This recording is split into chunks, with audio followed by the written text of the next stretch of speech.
हाँ okay, good morning class. कल हम लोगों ने क्या पढ़ा था? समास पढ़ा था। ठीक है, क्या पढ़ा था? समास।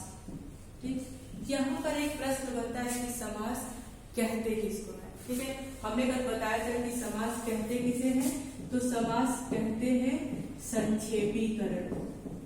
किसे कहते हैं? संक्षेपीकरण को। यानी जब समास के जो समस्त पद होते हैं, समास जो शब्द दो से अधिक सार्थक शब्दों का वो जब समस्त पद एक पद में जब उसकी एक शब्द में रचना करते हैं, उसी को कहते हैं संक्षेपीकरण। ठीक है, दो या दो से अधिक सार्थक शब्दों का जब मेल होता है, उसी को हम कहते हैं समास। ठीक, अब बात आती है कि समास के भेद कितने होते हैं।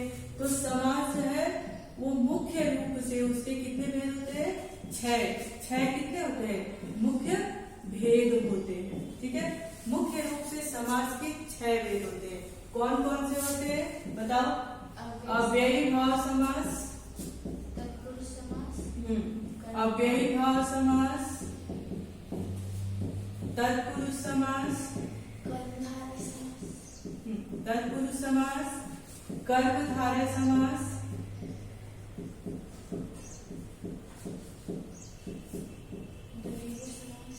द्विगु समास, द्वंद्व समास,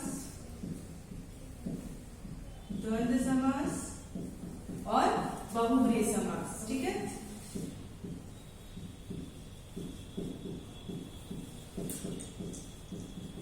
बहुव्रीहि समास। हमने कल बात की थी अव्ययी भाव समास की। अव्ययी भाव समास किसे कहते हैं? जहां पर पहला पद गौण हो, नहीं यही है ना, पहला पद प्रधान या अव्यय हो, उसे हम क्या कहते हैं? अव्ययी भाव समास कहते हैं। उसको एक तरीके से और समझेंगे कि जब हम शब्द का संधि विच्छेद करते हैं तो हमको पता चलता है कि चलो पहला भाव हमारा क्या है? प्रधान है, क्योंकि इसी के ऊपर ये आधारित होता है। जैसे हम बात करें प्रतिदिन का, ठीक, सवर्ष का, है ना, तो प्रतिदिन इसका हमने संधि विच्छेद किया, प्रतिदिन कर दिया, इसका हमने संधि विच्छेद किया, तो कैसे किया? स और हर्ष। एक तरीके से और समझेंगे कि जहां पर जिस शब्द में उपसर्ग अलग किया जा सके। ठीक है, अब ये सहर्ष है, कोई पूछे आपसे कि सहर्ष में कौन सा उपसर्ग लगा हुआ है, तो कौन सा लगा है? स उपसर्ग लगा है। प्रतिदिन में कौन सा उपसर्ग लगा है? प्रति उपसर्ग लगा है। तो दो तरीके से समझेंगे कि इसका पहला पद अव्यय, ठीक है, अथवा प्रधान हो, उसको अव्ययी भाव समास कहते हैं, और जिसमें उपसर्ग का प्रयोग होता है उसको हम समास कहते हैं। कभी कभी हमारे पास क्या होता है कि एक ही शब्द रिपीट आता है। ठीक है, जैसे हम बात करें दिनों दिन, ठीक है, दिनों दिन, अब इसमें क्या होगा? अव्ययी भाव समास होगा, क्योंकि कहीं कहीं पर एक ही शब्द रिपीट होता है। अब वो कैसे रिपीट होता है? जब इसका आप अलग अलग करोगे तो हो जाएगा दिन दिन। क्या हो जाएगा? दिन दिन। यानी एक ही शब्द हमारा 2 बार आया है, तो कहीं कहीं पर एक ही शब्द जब 2 बार रिपीट हो जाता है, ठीक, वहां पर क्या आ जाता है? अव्ययी भाव समास हो जाता है। अधिकांशतः शब्द हमारे पास ऐसे आते हैं कि उसमें एक ही शब्द 2 बार, रातों रात, दिनों दिन, है ना, एकाएक, तो जब ऐसे शब्द आ जाते हैं वहां पर भी अव्ययी भाव समास होता है। कहीं कहीं पर हमेशा अधिकांशतः ऐसा आता है कि जिसमें उपसर्ग की बात करें, उपसर्ग लगा हो और वही पद प्रधान हो, वहां पर अव्ययी भाव समास होगा। और कभी कभी ऐसे शब्द आते हैं जो एक ही शब्द 2 बार आ जाते हैं, वहां पर भी क्या होगा? अव्ययी भाव समास होगा। यहाँ तक क्लियर है? चलिए आगे बात करते हैं हम तत्पुरुष समास की। तत्पुरुष समास में क्या होता है कि जिसका पहला पद गौण अर्थात दूसरा पद क्या हो जाता है? प्रधान हो जाता है। ठीक है, और सबसे बड़ी बात, जिसका समस्त पद बनाने में उनके कारक चिन्ह, परसर्ग वाले जो चिन्ह होते हैं, वो क्या हो जाता है? लोप हो जाता है, वो छिप जाता है। तत्पुरुष समास का कोई ऐसा शब्द बताओ? बस टिकट, ठीक है, बस टिकट, ठीक है, ये बस टिकट है। अब इसका जब हम समास विग्रह करते हैं तो कैसे करते हैं? बस के लिए टिकट। क्या करते हैं? बस के लिए टिकट। लेकिन इसी का जब हमने समस्त पद बनाया तो ये हमारा परसर्ग यानी कारक चिन्ह क्या हुआ? छिप गया। इसमें तो नहीं दिख रहा है कारक चिन्ह, लेकिन जब इसका हम समास विग्रह करते हैं तो ये कारक चिन्ह हमें दिखता है। ठीक है, तो अव्ययी भाव समास में हमें क्या करना है?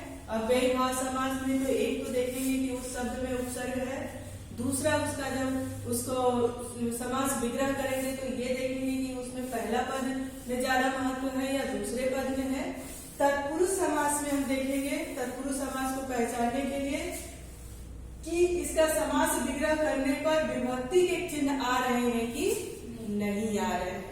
उसके बाद से तत्पुरुष समास में हम देखेंगे कारक 8 होते हैं, तो उसमें अगर पूछ लेता है कि इसमें कौन सा तत्पुरुष समास है, कर्म है, संप्रदान है, अपादान है, कारक है कि कौन सा है। ठीक है, तो जब हम उन शब्दों का समास विग्रह करेंगे, ठीक है, जब समास विग्रह करेंगे और उसमें जो भी परसर्ग लगा होगा उस परसर्ग के आधार पर बताएंगे कि ये कौन सा तत्पुरुष समास है। यहाँ तक समझ में आया? कोई दिक्कत यहाँ तक? ठीक। कल हम लोगों ने कर्म तत्पुरुष की पढ़ा था कि कर्म तत्पुरुष में क्या होता है? कर्ता ने कर्म को, तो जब किसी शब्द में को विभक्ति आएगी वहां पर क्या हो जाएगा? को कर्म तत्पुरुष हो जाएगा। ठीक है, जैसे मान लीजिए इसमें एक शब्द था देशभक्त या देशगत। ठीक है, क्या है? देशगत।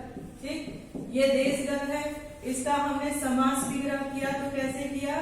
देश को गत। ठीक, अब ये को उपसर्ग है, उपसर्ग है, परसर्ग है, कारक चिन्ह है, इससे हमको पता चल जाता है कि ये कौन सा तत्पुरुष है? कर्म तत्पुरुष समास है। आई बात समझ में? ठीक, यानी हमें देखना है पहले तो उस शब्द का समास विग्रह करके कि उसमें कारक चिन्ह का पता चल रहा है या नहीं पता चल रहा है। यदि उसमें कारक चिन्ह अथवा परसर्गों का पता चल रहा है तो हमें आंख बंद करके ये पहचान लेना है कि ये कौन सा समास है? तत्पुरुष समास है। ठीक, उसके बाद से तत्पुरुष समास में अगर पूछ देता है कि कौन सा तत्पुरुष है, कर्म है, करण है, अपादान है कि क्या है, तब हम देखेंगे कि जब समास का विग्रह कर रहे हैं तो इसमें कौन सा कारक चिन्ह प्रयोग किया गया है। ठीक है, जैसे अगर मान लो मेरे पास एक शब्द है रोग मुक्त। क्या है? रोग मुक्त। हमने इसका समास विग्रह किया तो कैसे किया? रोग से मुक्त। ठीक, रोग से मुक्त। अब मेरे पास कौन सा परसर्ग आया? से। तो ये से कौन से कारक का चिन्ह है? ये कर्ता ने कर्म को करण से, तो कौन सा कारक हो जाएगा? ठीक, अब बात अगर हम करें ग्राम पंचायत। ठीक है, ग्राम पंचायत, ग्राम पंचायत, इसका अगर हम समास विग्रह करते हैं तो क्या करते हैं? ग्राम की पंचायत, ग्राम की पंचायत। अब ये की परसर्ग किसमें आता है? संबंध में। ये पंचायत किससे संबंधित है? ग्राम से संबंधित है। ठीक, अगर हम बात करें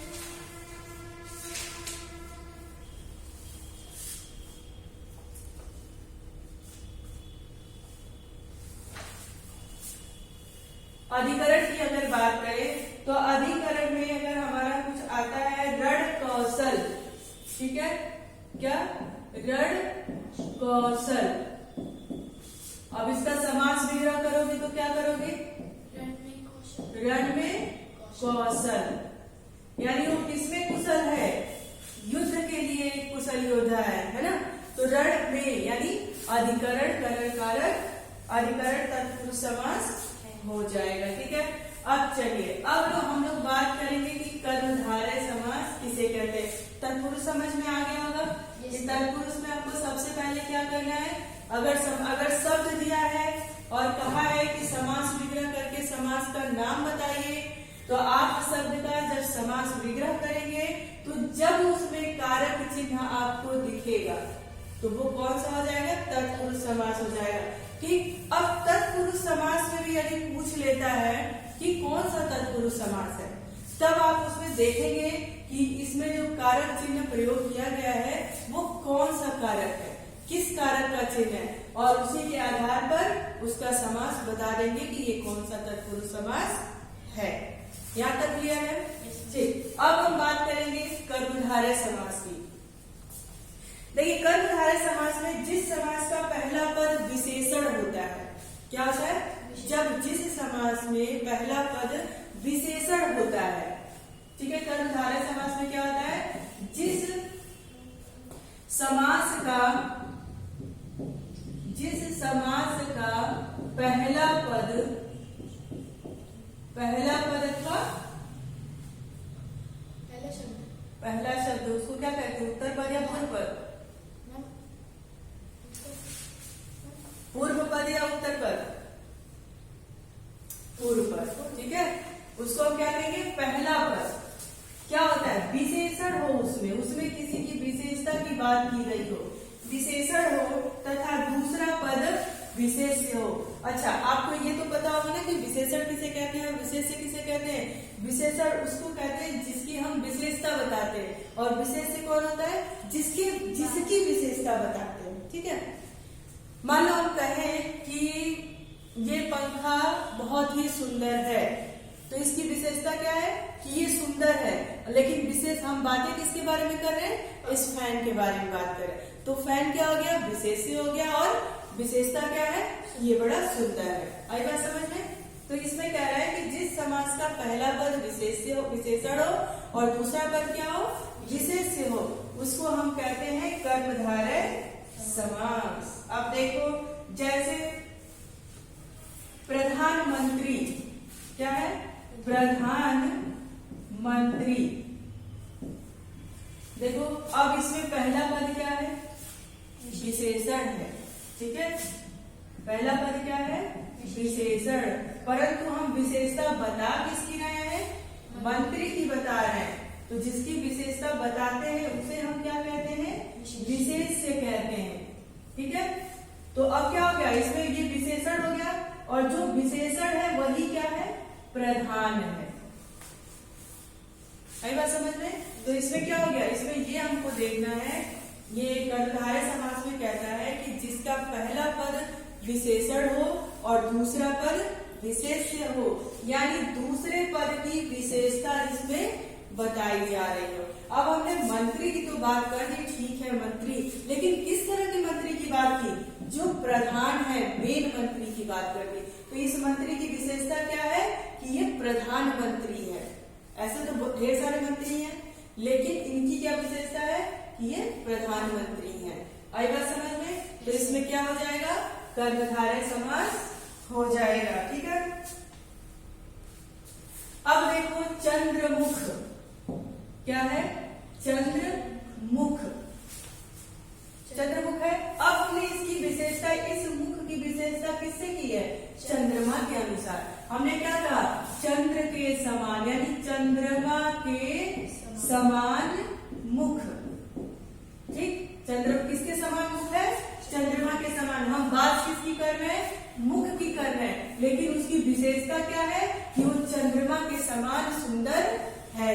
लोग कहते हैं ना, तुम चांद सी सुंदर लग रही हो। तो हमने बात तो तुम्हारी की, लेकिन तुम्हारी विशेषता किसके लिए बता दिया कि तुम इसके जैसी सुंदर लग रही हो। अब आई बात समझ में कि पहला पद कैसे विशेषण है और दूसरा पद कैसे विशेष्य है। तो इसमें चंद्र क्या हो गया, ये विशेषण है। ठीक है, और ये पहला पद भी है, और दूसरा पद क्या हो गया, मुख।